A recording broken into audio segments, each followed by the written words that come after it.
congratulations po. Congrats kay Maestro 21 TV. Congrats. Siya pong pinanghalpon na Best Reactor ngayon.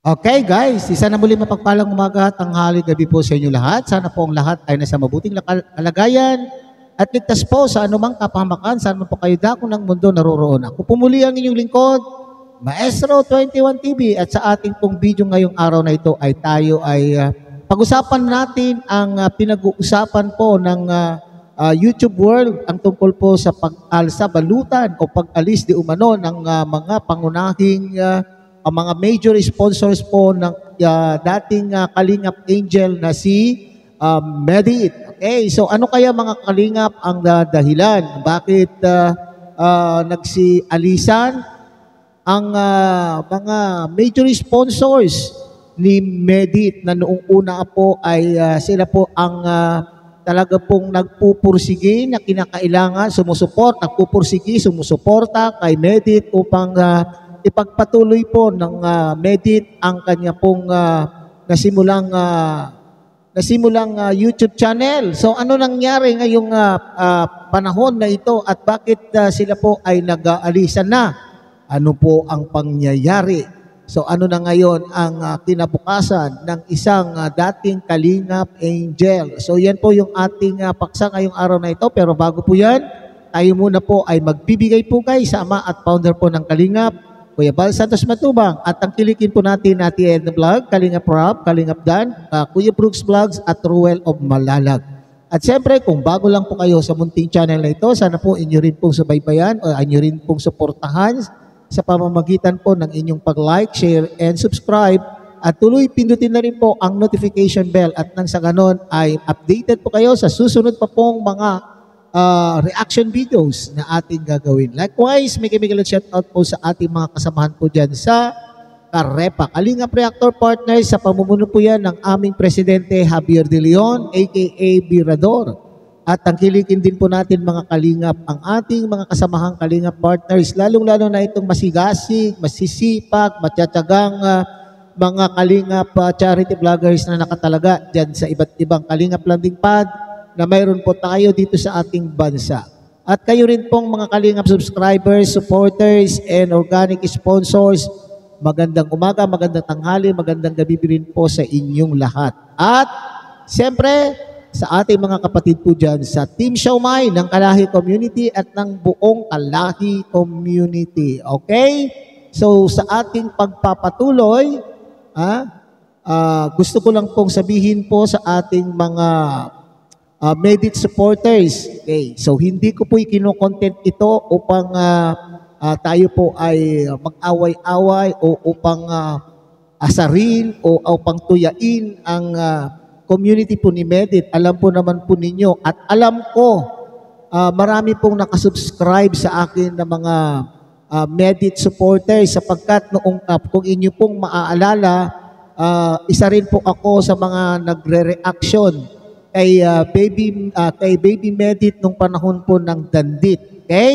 So hindi po, wala po tayong layunin na upang tayo po ay magkakagulo sa ating content ngayon na ito. So yan po ay disclaimer lamang po ha. So ako ay gusto ko lang pong magbigay ng aking opinion, kuro-kuro, komento at reaction po sa mga pinag-uusapan pong content. Total ay nakapublic naman po. Nakapublic po yung live kung saan po ay pinag-usapan nga po ang pag-alis. Ang pagpapaliwanag po ng mga major sponsors ni Medit at kung ano yung dahilan kung sila, bakit po sila po ay umalis sa piling po ng kanila pong itinuturing na bunso dito sa YouTube world. Okay? So bago yan, mayroon po akong ipaparinig sa inyo. Okay, at maraming salamat po. Ako po ay nakuha ko po ito sa aming kasamahang Karepa na si Miss Bopil Vlog. Okay, kasi wala akong access. Hindi ko po napanood yung pong actual na live ng isang content creator kung saan nagpaliwanag po ang mga major sponsors po ni Medit. Okay, so gagamitin ko lang muna, Miss Bopil, ang iyo pong audio. Okay, audio lang po ang ating pakikinggan at mula po sa audio na ito, tayo po ay magbibigay ng ating opinion, kuro-kuro at komento at reaction. Okay? Dideclare ko na po dito na wala na po ang Team Medit USA and Canada, hindi na po magsusupport. Kasi kaya nang sinabi ni Sis Ana, we don't have to focus on one person para tulungan. Kasi marami na nangangailangan dyan all over the world, lalo na sa Pilipinas. Marami na nangangailangan. So yun ang sasabihin ko, hindi tayo mag-focus sa isang tao lang na tulungan. So maghahanap tayo ng deserving talaga na dapat tulungan. Alam ko, okay, so sinasabi po ng audio mga kalingap na officially ay hindi na daw po sila sponsor po ang mga ng Medit. Okay, hindi na daw po ang Medit USA and Canada ay officially ay hindi na daw po sila mga i-sponsor, pero kung sa iba pa ay hindi naman daw po nila ini-stop. Okay, hindi nila po pinipigilan ang mga iba pang mga sponsors na ipagpatuloy po ang kanila pong pagtulong o pag-i-sponsor po kay Medit. Bakit? Ano po yung sinabing dahilan po dito mga kalingap? Ang sinasabi po nila ay maghahanap na daw po sila ng iba pang matutulungan na talaga naman pong deserving na tulungan. Deserve na matulungan, lalo-lalo na po alam po nila na marami daw pong naghihirap dito sa ating bansa sa Makatwid.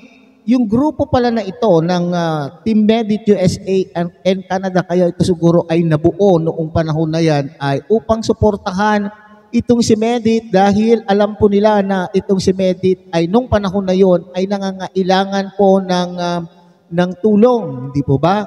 Nangangailangan po ng suporta mula po sa mga sponsors na talaga namang pong nasa puso po nila ang kanilang pagtulong. Pero sa ngayon, ay gusto naman na po nilang tumulong din po sa iba. Okay? Na kagaya din po nung sitwasyon po ni Medit nung panahon na yon ay nasasadlak din po sa kahirapan. Yun din po yung kanila pong gusto daw din pong tulungan. Sa Makatwid, mga kalingap, sa panahon na ito ay iniisip po nila itong Medit USA and Canada sa aking palagay ay nasa isipan po nila na si Medit po ay may kakayanan na pong tumayo para sa kanya pong sarili. Okay? 'Di ba? Kumikita naman na din po ang kanya pong channel at ito yung sinasabi po ni Kalingap Rab Noob, kung inyo pong maalala, na parang pwede nang maging independent at pwede nang tumayo si Medit sa kanyang sarili. Unang-una sabi, madiskarte, may pangkabuhayan na po siya, mayroon nagtitinda ng leche plan, may kita na po siya doon, at nabigyan na rin po siya ng sponsors ng mga pambili po ng baboy. So mayroon na po siyang pinagsimulan ng mga alagaing baboy. At tungkol naman po sa pag-aaral, hindi na rin po kailangan po ni Medit ang ayuda ng Kalingap para sa kanyang pag-aaral dahil ang may eskwelahan po na nagbigay po ng scholarship kay Medit. So yun, ang feeling po noon ni Kalingap Rab ay sinasabi po niya ay talaga naman pong pwede nang mag-isa si Medit. So yan din po yung katwiran po ng ating mga sponsors na ito, mga group of sponsors na mga itong mga Kalingap na sinasabi, maghahanap na rin po sila ng iba pang matutulungan na deserving, na deserve matulungan kasi alam daw po nila na marami pong mga kagaya po ni Medit, kagaya po ng mga Kalingap beneficiaries na nangangailangan po ng tulong at naghihintay lamang pong madiscover. So yun po siguro yung layunin ng grupong ito, mga Kalingap.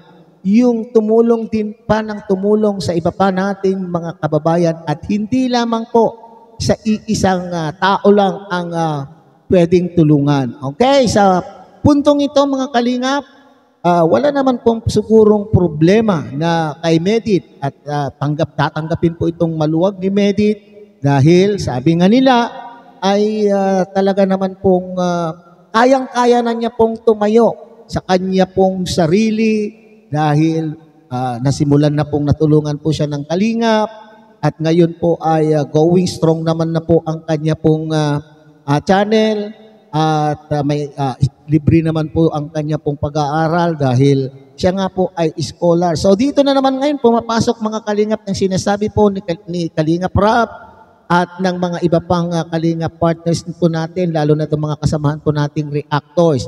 At ni Kuya Bal din po mismo, sinasabi po niya, hindi nagtatagal, hindi habang buhay mga Kalingap ang mga sponsors.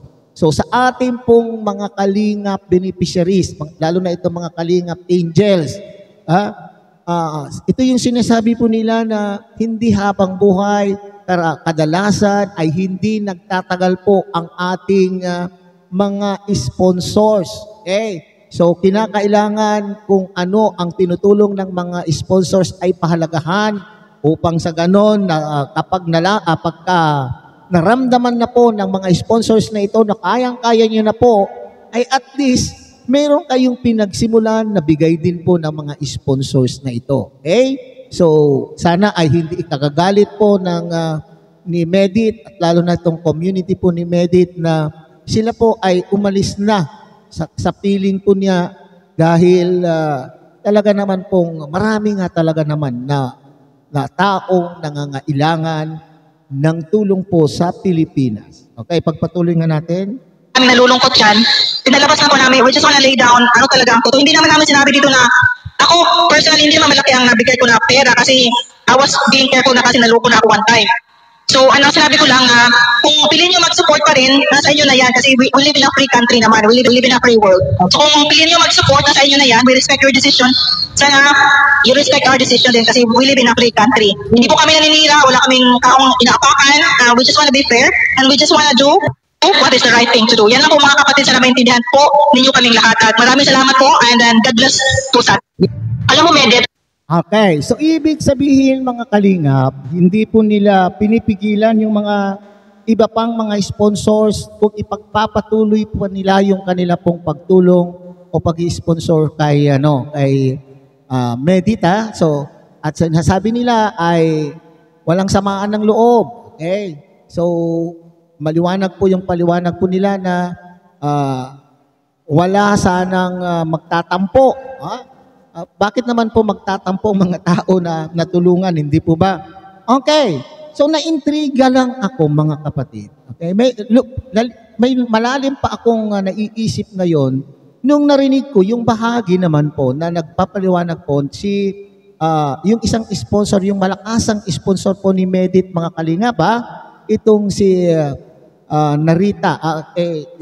Narita ba ang pangalan nun? Okay, yung bahagi naman na yun, bagamat putol daw po, sabi po ni Bupil Vlog, ay at least mayroon po tayong narinig. At dito, parang mayroon akong naiisip na hindi magandang pangyayari kung bakit umalis po ang ating mga sponsors na ito. Pakinggan po natin mga Kalingap. Alam mo, Medit, alam ko nanonood ka ngayon. Ni minsan, hindi ka niloko. Okay. Ni minsan, hindi ka niloko. Okay. So, pasensya na po itong sa mga mga Medit supporters, Putol po yung bahaging ito, pero sapat na para sa akin upang makapagsabi ng aking nararamdaman dun sa naturang pong pahayag ng isa po sa mga sponsor po ni Medit. Ulitin po nga natin mga Kalingap. Alam mo, Medit, alam ko nanonood ka ngayon. Ni minsan, hindi ka niloko. So, ibig bang sabihin, ni minsan, hindi ka niloko? So, ibig sabihin para sa akin, para sa aking pananaw, mga Kalingap, mga Medit supporters, maaaring itong grupo na ito na umalis sa piling po ng kanila pong dating sinusuportahan na si Medit ay maaaring may nakarating po sa kanilang mga usapin o may dumating po sa kanilang mga salita na sinasabing ay itong mga sponsors na ito ay niloloko lamang po itong si Medit Hindi kaya mga kalingap? Ha? Kasi ganun po yung sinabi po niya ng isa sa mga sponsors. Talagang pangmalakasang sponsor po ito mga kalingap. Ha? Alam mo, Medit, sabi niya, kung alam ko nakikinig ka ngayon at nanonood ka, sabi po niya ay hindi ka namin niloloko. So makatweet, nasa sa inyo niyo po yan mga kalingap kung ano po ang pagkakaintindi niyo. Sinabi niya, hindi ka namin niloloko. So ibig sabihin may nakarating o kaya baka naman po sila po ay nandun po sa isang GC. Kapag baka naman nag-usap-usap sila sa isang GC sa private message na baka nasabi po itong Medit na ito na itong mga sponsors na ito ay niluluko lamang siya. Yan na naman po tayo mga kalingap. Kinakailangan tayo po ay may kibagay po tayo lalo na po itong mga taong sila po ang simula ng ating pag-unlad. Sana ay huwag tayong nakakalimot sa mga taong tumulong sa atin kung saan para tayo ay naging maunlad. Di po ba? Kung parang sa akin sa punto ng pananalita po ng sponsor na ito mga kalingap ay mayroon pong sama ng loob na kinikimkim sa loob. Bagamat sabi ko nga kanina ay putol po yung pahayag o yung mensahe. Pero yung pagsabi po lamang po niya na hindi ka namin niloloko ay parang may something na pangyayari sa community po ni Medit. Hindi ba mga kalingap? Mayroong nangyayari. Alam po naman natin sa anumang community po ay mayroon po talagang hindi pagkakaunawaan. That is a given fact. Okay? Intindihin po natin. Pero sana ay magkaayos at magkahiwalay po sila ng walang samahan po ng loob. Kailangan may closure bago sila magkahiwa-hiwalay. Kung talagang yun po ang gusto po nila, wala naman pong masama kung talagang maghiwa-hiwalay na po sila. Wag lang pong magkasakitan ng damdamin ng bawat isa. Okay? So hanggang dyan na lamang po ang ating komento, pagbibigay ng reaksyon tungkol po sa naturang paksa. Muli, tangkilikin po natin Kuya Bal Santos Matubang, Ate Edna Vlog, Kalingap Rob, Kalingap Dan, Kuya Brooks Vlogs, and Ruel Malalag. At siyempre, pinakikiusapan din po kayo ng inyo pong lingkod na sana po inyo rin pong tangkilikin ang munting channel na ito sa pamamagitan po ng pag-like, share, and subscribe. At tuloy, pindutin na rin po ang notification bell. At nang sa ganon, tayo pa rin po ay magsama-sama sa susunod pa pong mga reaction videos na ating gagawin. Muli, isang mapagpalang umaga, tanghali, gabi po sa inyo lahat. Mabuhay po kayo at God bless everyone.